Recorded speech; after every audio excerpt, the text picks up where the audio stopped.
नमस्कार, मैं हूं आपके साथ गौरव राजेंद्र। बुलेटिन की शुरुआत करते हैं। सीएम भजनलाल शर्मा ने महात्मा ज्योतिबा फुले की 198वीं जयंती के अवसर पर उन्होंने याद किया और साथ ही साथ सुबह सहकार मार्ग 22 गोदाम स्थित महात्मा ज्योतिबा फुले की प्रतिमा पर पुष्पांजलि अर्पित कर नमन भी किया। इस दौरान उप मुख्यमंत्री प्रेमचंद बैरवा, सामाजिक न्याय एवं अधिकारिता मंत्री अविनाश गहलोत, विधायक गोपाल शर्मा और अन्य गणमान्य नागरिक मौजूद रहे।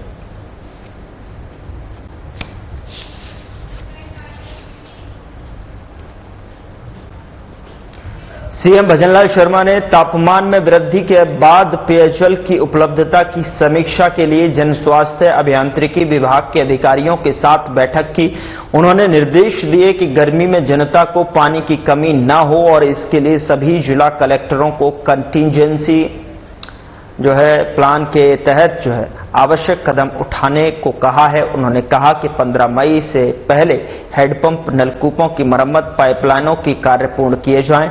इसके अलावा 2,35,000 से अधिक हैंडपंपों की मरम्मत की जा चुकी है। गर्मी के दौरान 82 करोड़ रुपए के टैंकरों की व्यवस्था की गई है। सीएम ने अधिकारियों से बिजली विभाग के साथ समन्वय बनाने और कंट्रोल रूम के नंबरों का प्रचार प्रसार करने की भी अपील की है ताकि किसी भी जल समस्या का त्वरित समाधान हो सके।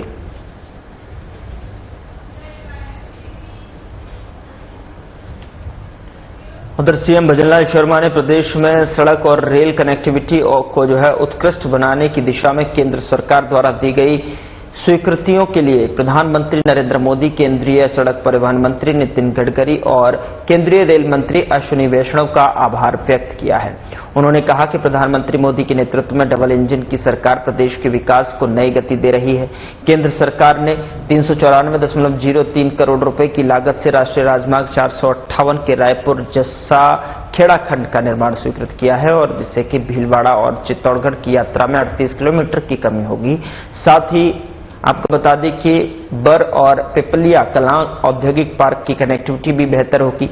इसके अतिरिक्त रामदेवरा से पोखरण के बीच में नई रेल पाइप की स्वीकृति मिली है, जिससे बीकानेर और जोधपुर से जैसलमेर की यात्रा में 45 मिनट की बचत होगी। यह रेल लाइन 100% विद्युतीकरण पर होगी।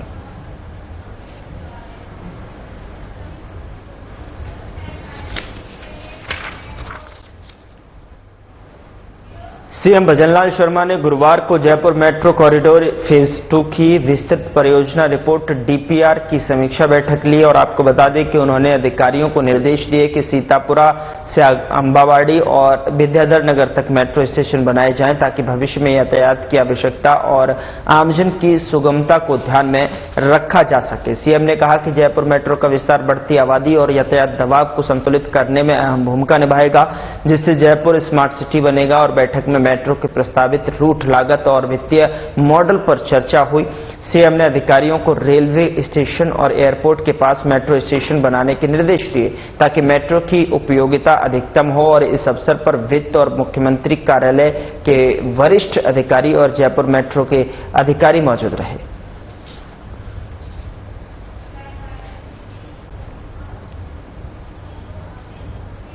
उधर सिंधी युवा संगठन ने सिंधी भाषा दिवस पर रक्तदान शिविर का आयोजन किया और संगठन के संरक्षक विधानसभा अध्यक्ष वासुदेव देवनानी ने युवाओं से बढ़ चढ़कर रक्तदान की अपील की। आपको बता दें कि रक्तदान करने आए युवाओं और युवतियों को समाज में रहकर नागरिक कर्तव्य पालन करने पर शुभकामनाएं दी हैं।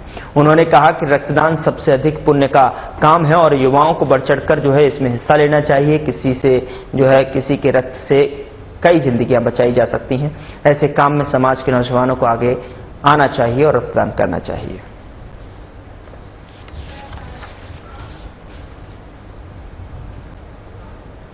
जल संसाधन मंत्री सुरेश सिंह रावत ने शुक्रवार को रामगढ़ बांध के विभिन्न मरम्मत और सौंदर्यीकरण के कार्यों का शिलान्यास किया। इस अवसर पर जयपुर ग्रामीण सांसद राव राजेंद्र सिंह भी बतौर विशिष्ट अतिथि उपस्थित रहे। बजट घोषणा वर्ष 2024-25 के तहत 252.93 लाख रुपए के इन कार्यों को आगामी 12 माह में पूर्ण किया जाएगा। और इस दौरान रावत ने कहा कि मुख्यमंत्री भजनलाल शर्मा मंशानुरूप प्रदेश सरकार विकास के साथ में विरासत के संरक्षण को केंद्र में रखकर कार्य कर रही है और इस क्रम में ऐतिहासिक रामगढ़ बांध को पुनर्जीवित करने के उद्देश्य से विभिन्न विकास कार्यों का शिलान्यास किया गया है। उन्होंने कहा कि राजस्थान की महत्वाकांक्षी रामजल सेतु लिंक परियोजना से रामगढ़ बांध में पानी लाया जाएगा, जिसके लिए बांध की मरम्मत और विभिन्न निर्माण कार्य पहले ही करवाए जा रहे हैं।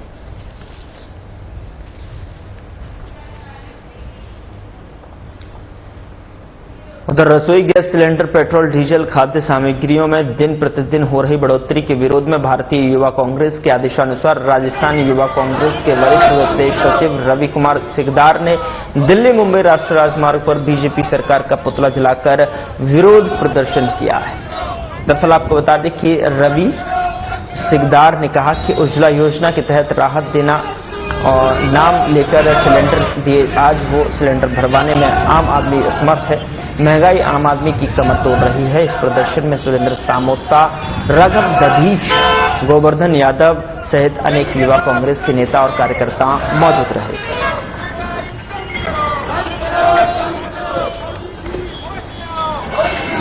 बढ़ती महंगाई को लेकर कांग्रेस का ये विरोध प्रदर्शन देखने को मिला है, जहां पर उन्होंने कहा कि उज्ज्वला योजना के नाम पर रसोई गैस तो बांट दी गई, लेकिन अब आम जनमानस पर उस सिलेंडर को भरवाने के पैसे उपलब्ध नहीं हैं और उसको देखते हुए लगातार महंगाई आम जनमानस की कमर तोड़ रही है, जिसको देखते हुए यहां पर बढ़ती महंगाई के खिलाफ यहां कांग्रेस का ये विरोध प्रदर्शन देखने को मिला है, जिसमें कि सरकार के खिलाफ मोर्चा खोल दिया और साथ ही उन्होंने सरकार का पुतला दहन भी किया है।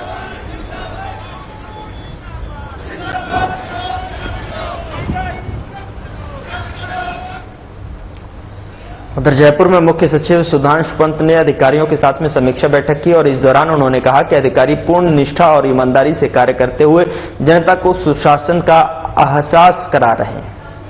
आमजन की समस्याओं का तत्काल निस्तारण करें ताकि उन्हें महसूस हो कि सरकार और प्रशासन हर परिस्थिति में उनके साथ है और राहत देने के लिए तत्पर है।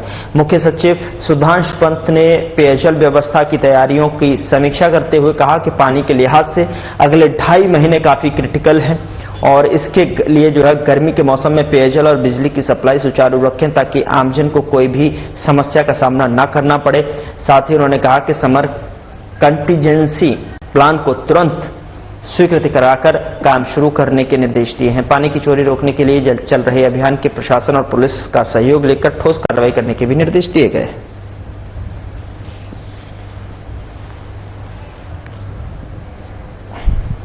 तो मुख्य सचिव ने अधिकारियों के साथ में बैठक की है और आम जन की समस्याओं को सुना है। गर्मी के मौसम में पेयजल और बिजली की सप्लाई को सुचारू रखने के निर्देश दिए गए हैं, जिससे कि आने वाले समय में और गर्मी के इस मौसम में लोगों को किसी भी समस्या का सामना न करना पड़े, उसके लिए पहले से ही जो रोड मैप तैयार किया गया है उस पर ठोस कार्य करने की जरूरत है और ऐसे निर्देश यहां पर दिए गए हैं। पानी की चोरी रोकने के लिए भी जो अभियान चला रखा है, प्रशासन और पुलिस का सहयोग लेकर ठोस कार्रवाई करने के भी इसको लेकर निर्देश जारी किए गए हैं।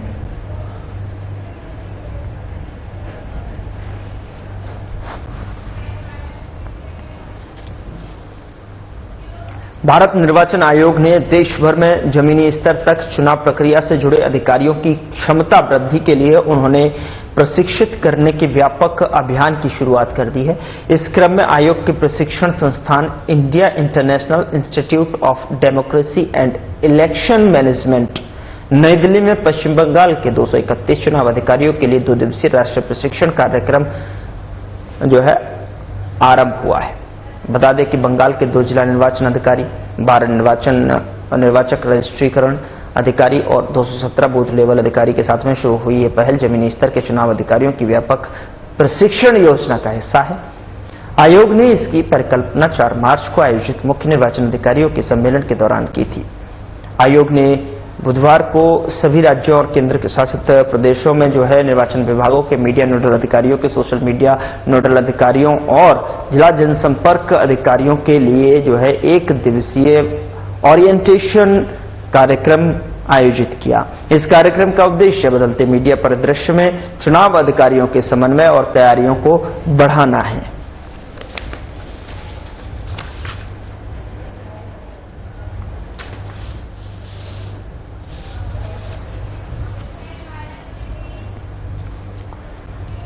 उधर महात्मा ज्योतिबा फुले जी की जयंती के अवसर पर महात्मा ज्योतिबा फुले स्मारक सहकार मार्ग जयपुर में उनकी प्रतिमा पर पुष्पांजलि का श्रद्धांजलि अर्पित की गई और उनके बताए मार्ग पर चलने का संकल्प लिया गया। राजस्थान प्रदेश कांग्रेस कमेटी के राजगढ़ लक्ष्मणगढ़ विधानसभा प्रभारी सागर मावर ने बताया कि 11 अप्रैल को महात्मा ज्योतिबा फुले स्मारक सहकार मार्ग जयपुर में पुष्पांजलि समारोह का आयोजन किया गया, जिसमें सर्व समाज के लोग ने ज्योतिबा फुले जी की श्रद्धांजलि अर्पित की और महात्मा फुले अमर रहे के नारों के साथ में स्थल गूंज उठा। मावर ने बताया कि महात्मा ज्योतिबा फुले न केवल सामाजिक चिंतक बल्कि महान समाज सुधारक, क्रांतिकारी और सत्य शोधक समाज की स्थापना करने वाले महानायक रहे, जिन्होंने हमेशा महिला शिक्षा, गरीबों और पिछड़ों और दलितों के उत्थान के लिए काम किया है।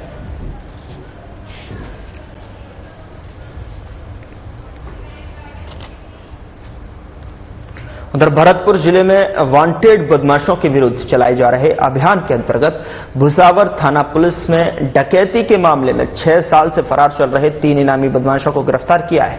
बता दें कि एसपी मृदुल कछावा ने बताया कि 25 जून 2019 को जयपुर के खो नागोरियान निवासी अंसार खान ने रिपोर्ट दी थी कि 3 व्यक्ति उसकी कार किराए पर लेकर निकले थे, जिन्होंने हाथोड़ी के जंगलों में अपने 3 अन्य साथियों की मदद के साथ में गाड़ी, मोबाइल और कागजात लूट लिए। और इस मामले में पूर्व में 3 आरोपियों विजय सिर्फ उर्फ विजय और लोकेश जाटव और चंद्र जाटव आपको बता दें कि गिरफ्तार किया गया है। और फरार चल रहे आरोपी ऋषिकेश, कुलदीप और अजीत की गिरफ्तारी के लिए एसपी ऑफिस से 25-25 हजार रुपए का इनाम घोषित कर तलाश की जा रही थी।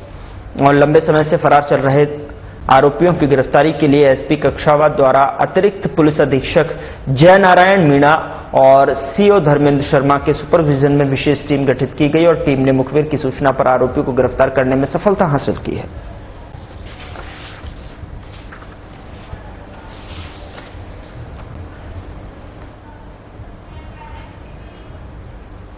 उधर बानसूर के रसनाली में सर्व समाज के द्वारा महात्मा ज्योतिबा फुले की 198वें जयंती के उपलक्ष्य में रक्तदान शिविर और मेडिकल कैंप का आयोजन, रक्त यूनिट 90 संकलन हुई हैं।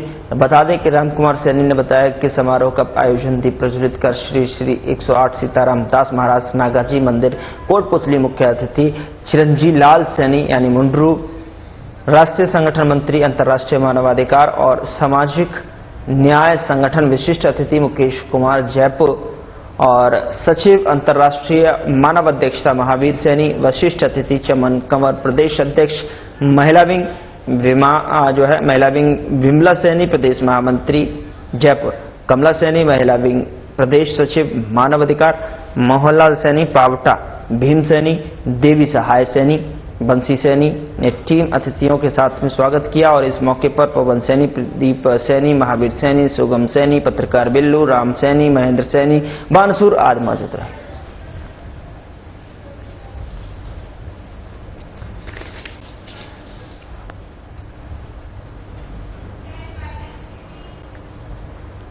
उधर भगवान महावीर स्वामी का 2624वां जन्म कल्याणक महोत्सव शहर में धूमधाम से मनाया गया। आपको बता दें कि गुरुवार सुबह धर्म ध्वजा के साथ में प्रभात फेरी गेप सागर की पाल से रवाना हुई, जो शहर की प्रमुख गलियों से गुजरते हुए महावीर के जयकारों से गूंज उठी। प्रभात फेरी में गेप सागर पाल, पुराना अस्पताल, धनलक्ष्मी मार्केट होते हुए पुनः गेप सागर पाल पर पहुंची और सकल जनसंघ की उपस्थिति में नवयुवक मंडल के अध्यक्ष राजेश डेंडू ने धर्म ध्वजा फहराई और प्रभावना वितरण किया गया। शोभा यात्रा के दौरान भगवान महावीर की पालकी में माता त्रिशला के स्वप्नों की झांकी और अश्वों पर सवार नन्हे बालक दिखाई दिए और सनातन धर्म समिति और भाविप तिलक शाखा ने पुष्प वर्षा कर शोभा यात्रा का नव स्वागत किया, जिससे समाज में सर्वधर्म समभाव का संदेश फैलाया।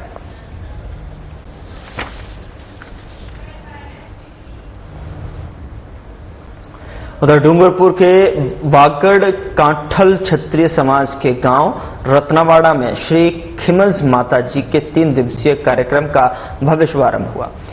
इस मौके पर कलश यात्रा में कई कांठल चौखले की छत्राणियों ने बढ़ चढ़कर हिस्सा लिया। व्यासपीठ पर कथाकार जय सिंह सोलंकी और महंत कल्याण गात्रोड़ धाम शिवाजी नगर डूंगरपुर का विशेष योगदान रहा। मुख्य अतिथि पूर्व विधायक गोपीचंद मीणा और अध्यक्ष बेड़ेश्वर धाम के पीठाधीश्वर अच्युतानंद जी महाराज रहे। कार्यक्रम में विशिष्ट अतिथियों के रूप में प्रहलाद सिंह चिबड़ा यानी कि अध्यक्ष वागड़ क्षत्रिय महासभा भोपाल सिंह पवार, महामंत्री वागड़ क्षत्रिय महासभा अशोक रणोली, जिला अध्यक्ष बीजेपी डूंगरपुर सुरेश फलोजिया, उपाध्यक्ष बीजेपी डूंगरपुर और अन्य गणमान्य व्यक्तियों की उपस्थिति रही। संयोजक भंवर सिंह रत्नावाड़ा और संचालक रोहित सिंह राव गरना ने कार्यक्रम को सफल बनाया, जबकि खुमान सिंह गरना ने आभार भी व्यक्त किया।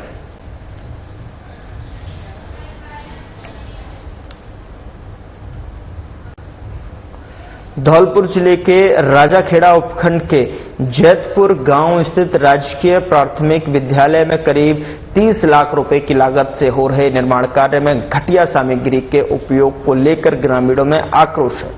ग्रामीण संजय कसाना के नेतृत्व में मौके पर पहुंचे और निर्माण कार्य का निरीक्षण किया। लोगों ने आरोप लगाया कि ठेकेदार द्वारा बेहद निम्न गुणवत्ता की सामग्री का उपयोग किया जा रहा है, जिससे भवन की सुरक्षा और बच्चों के भविष्य पर खतरा मंडरा रहा है। राष्ट्रीय मानवाधिकार परिषद के जिला अध्यक्ष संजय कसाना ने इसे विभागीय लापरवाही और ठेकेदार की मिलीभगत का नतीजा बताया है। उन्होंने चेतावनी दी कि यदि गुणवत्ता में सुधार नहीं हुआ तो ग्रामीण जिला कलेक्टर से शिकायत करेंगे। आवश्यकता पड़ी तो मुख्यमंत्री और प्रधानमंत्री तक मामला पहुंचाया जाएगा। कसाना ने ठेकेदार पर सख्त कार्रवाई की मांग की और कहा कि भ्रष्टाचार किसी भी सूरत में बर्दाश्त नहीं किया जाएगा। स्कूल में काम चल रहा है बिल्डिंग का और घटिया सामग्री लगाई जा रही है और ठेकेदार साहब से नम्र निवेदन है कि इसमें बढ़िया सामग्री लगाई जाए। यह सामग्री अगर नहीं अच्छी तरीके से लगाई जा रही तो हम कलेक्टर साहब से शिकायत करेंगे। उधर राजगढ़ थाना क्षेत्र के दिल्ली मुंबई एक्सप्रेस वे के Pinan Delhi exit toll plaza पर देर रात्रि अज्ञात युवक बदमाशों ने टोल केबिन में तोड़फोड़ कर दी और जिससे टोल पर कार्यरत 2 कर्मी घायल हो गए हैं, जबकि 2 कर्मी जान बचाकर भाग गए और बदमाशों ने 2 बूथ के शीशे और कुर्सियां तोड़ दी और एक डूम को क्षति पहुंचाई है। आपको बता दें कि जिसके चलते कई वाहन बिना टोल चुकाए निकलते रहे। सूचना पर अन्य टोल कर्मी और पुलिस मौके पर पहुंची, जब तक बदमाश भागने में कामयाब हो गए। जानकारी के अनुसार टोल के करीब बने अंडरपास में बदमाशों ने वाहन खड़ा कर प्लाजा पर पैदल चढ़े और 5 युवक बदमाशों के हाथों में डंडे थे और ताबड़तोड़ शुरू कर दी। वहीं आज घटना की सूचना पर eagle infra India limited company के जीएम रोहित शिंदे मौके पर पहुंच घटना की टोल कर्मियों से जानकारी ली और इस संबंध में कंपनी के जीएम से मीडिया ने जानकारी लेना चाही तो वे बचते रहे और कहा कि कार्यकारी एजेंसी NHAI है।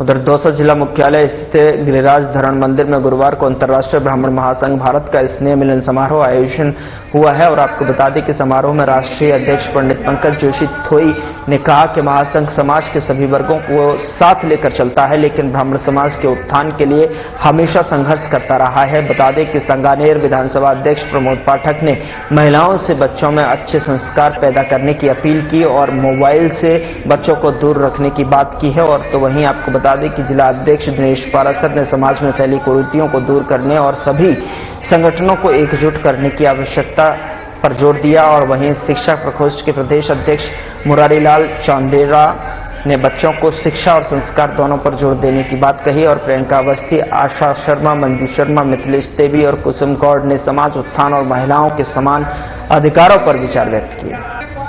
तो वहीं आपको बता दें कि समारोह में भजन संध्या भी आयोजित की गई, जिसमें महिला पुरुषों ने मिलकर आनंद लिया।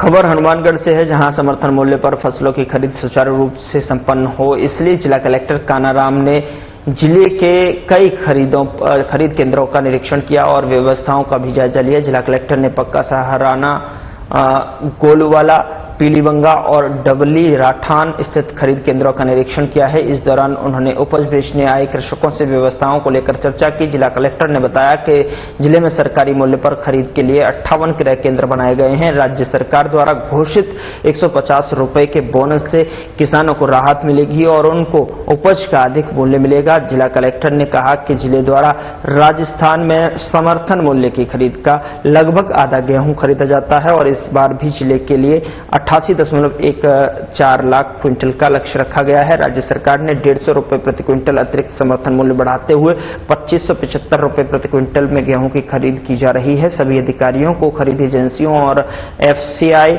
एनसीसीएफ और तिलम संघ से संवाद करते हुए आगामी महीने तक राज्य के दायित्व के साथ साथ इसे उत्सव के रूप में मनाने के निर्देश दिए हैं। इस मौके पर जो है उनके साथ कृषि विपणन उपनिदेशक डीएल कालबा, हनुमानगढ़ एसडीएम मांगीलाल, पीलीबंगा तहसीलदार नवीन गर्ग, मंडी सचिव विष्णुदत्त शर्मा सहित कृषक व्यापारी मौजूद रहे।